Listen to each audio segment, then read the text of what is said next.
Hey B&H viewers, today we're going to talk about creating shallow depth of field with rich, smooth, buttery bokeh.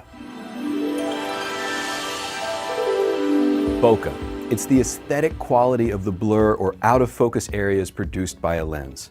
Now, before you can make bokeh, you'll need to produce a shallow depth of field. Now, here's some basic steps. 1.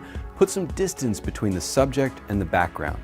The greater this distance, the greater the differentiation between what's in and out of focus. 2. Employ a large aperture. Aperture, often expressed in f-stops, determines the depth of field in your photos. The smaller the number, the larger the hole that lets light into the camera. Larger apertures will give you a shallower depth of field, opening the doorway to all that is bokelicious. 3. Use the right lens. Different lenses have different aperture values. To create a shallow depth of field, you'll want something with the largest aperture possible. Also, consider focal length. Wide-angle lenses can work, but longer focal lengths add compression, an element that's incredibly useful in separating in-focus subjects from out-of-focus areas. 4. Sensor size, another important consideration.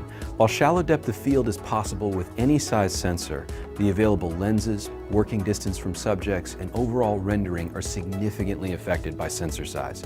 Typically, bigger is better. 5. Background. Choose a background that lends itself to being out of focus in an interesting way. Now, lights are always fun because they take on interesting shapes. Just don't try this with a blank white wall.